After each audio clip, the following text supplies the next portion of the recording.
Hey yo, first and foremost, shout out to Lamont Roach and Tank. That was a great fight. I enjoyed it. But yo, I'm making this video because for the whole build up, y'all were killing me over my victory over Lamont, saying that he wasn't worthy of the Tank fight. But at the end of the day, I don't care what y'all say. I got that W. That's all I'm saying. I got the W. The boxing world has reacted to the intense fight between Gervonta Davis and Lamont Roach, and here are the most insane reactions from the fight.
Prelude.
Lamont Roach is no stranger to Gervonta Davis. The two clashed in the amateur ranks, forging a history that adds another layer to their recent showdown. Roach's father and trainer, Lamont Roach Sr., has watched Davis evolve into a boxing superstar. But past familiarity held no weight in the lead-up to this fight. Tensions were high and the atmosphere crackled with intensity. "My mindset is to beat his," Roach told Boxing Scene before the fight. Roach claimed his title in November 2023, defeating Hector Luis Garcia on the undercard of David Benavidez' triumph over Demetrius Andrade. He successfully defended it once against Fergal McCrory on ProBox TV before securing a career-defining showdown with Davis, one of the biggest opportunities a boxer could seize this camp. "Is different because I feel like they are counting me out," said Roach. The 29-year-old's eager anticipation came in response to Terence Crawford's candid remarks. The former undisputed champion asserted that given the current boxing landscape, only his close friend Shakur Stevenson and stablemate Keyshawn Davis, who recently secured a spot among the lightweight division's elite, possess the skill to hand Gervonta Davis a significant defeat. Davis has built a reputation as a relentless finisher, forcing opponents into retreat with his power. His previous outing saw him stop Frank Martin in his sole 2024 fight following a knockout victory over Ryan Garcia the previous year. Lamont Roach Jr. appeared to be staring down an insurmountable challenge, but so did Muhammad Ali when he stepped into the ring against George Foreman in Kinshasa. What followed became the stuff of legend etching. The rumble in the jungle into the annals of history, kicking off with the classic line, "Roses are red, violets are blue." Lamont Roach wasted no time getting to the point. On March 1st, the world may have witnessed the rise of a new WBA lightweight champion. Roses are red, violets are blue. March 1st sounds like, and the new he said this fight went beyond a routine title defense for Davis, or just another challenge for Roach. It was deeply personal. Their rivalry traces back to 2011, when Davis bested Roach twice as an amateur. Now, over a decade later, Roach was hungry for redemption. And I wasn't afraid to say it, but if there was one thing Davis won't do, it's back down. Especially when the trash talk starts flying. The moment Roach Jr. spoke up, Davis was right there to answer. Answer, roses are red, violets are blue. Terence Crawford might have thrown a wrench in the buildup, alongside Shakur Stevenson and several others rallying behind Keyshawn Davis Crawford, engaged with a swarm of reporters. With the businessman now crowned the double WBO lightweight champion, the prospect of a showdown with Gervonta Davis has swiftly transitioned from speculation to possibility. A reporter inquired about the prospects of an upcoming title unification. Terence Crawford simply shrugged and replied, "Whoever," before adding that Gervonta Davis is well aware of the challenges ahead. He knows what he's up against when he fights Shakur or Keyshawn Crawford. Stated the familiar criticism of Gervonta "Tank" Davis resurfaced once again. Like many others, Crawford pointed out that Davis has been squaring off against opponents who hardly measure up to his skill level. They might have a little skill here and there, but mentally wise, they're not going to be able to keep it up that whole fight, he said. So was Lamont Roach Jr. On the anonymous list, Crawford undoubtedly left out the Reaper's name as one of the people who will ultimately let Tank Davis to taste the bitterness of defeat. Them two guys, Shakur and Keyshawn right there. You know what I mean? Is going to be the ones that, give Tank his first defeat, the Nebraskan concluded. When I said it on Twitter, it went viral when I said the top 5 thing. A lot of people agreed, a lot of people disagreed. Tank said I was a meat lover. He came in, he was like, "Oh, this guy, you a meat lover." But Tank would never even think about hesitating to come up to 154.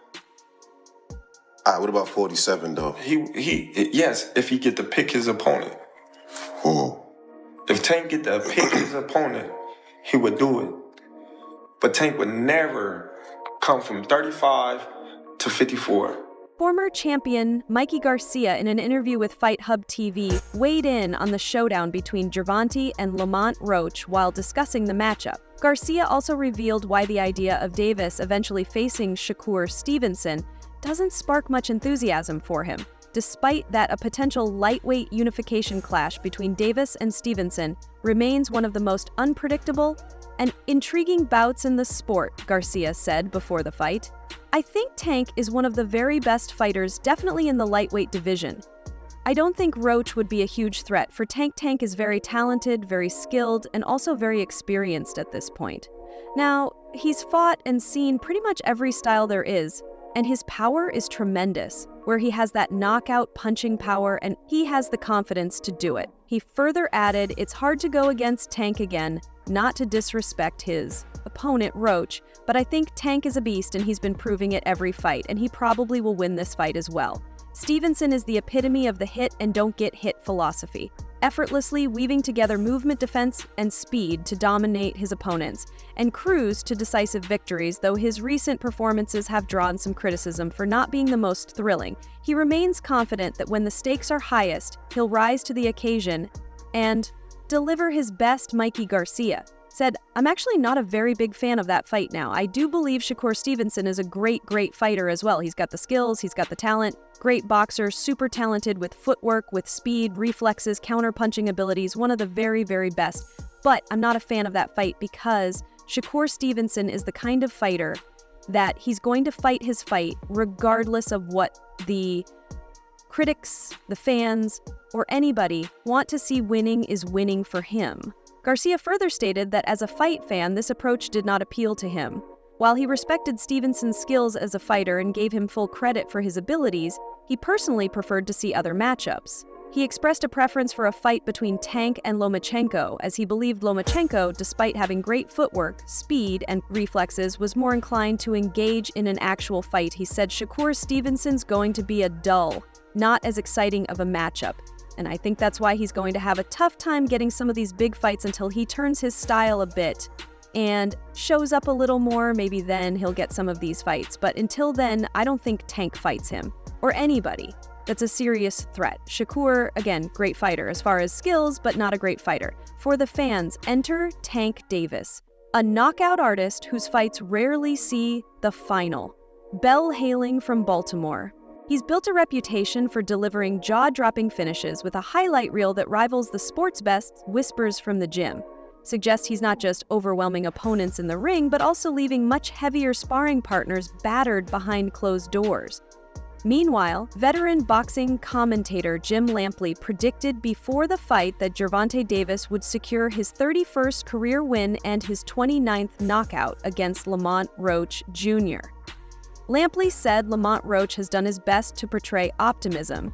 He has pointed out that he saw Davis in the amateur ranks and is already familiar with the 135-pound champion's precision power style. He has underlined his motivation to begin fulfilling his dreams of building a legend. He has observed the money-making platform that would ensue from an upset win. He added, but what he has yet to do is to present a convincing outline for how he can solve a puzzle that has produced a lengthy series of spectacularly violent knockouts and made Tank Davis one of the biggest and most upwardly mobile names in boxing. Crawford undoubtedly left out the Reaper's name as one of the people who will ultimately let Tank Davis to taste the bitterness of defeat.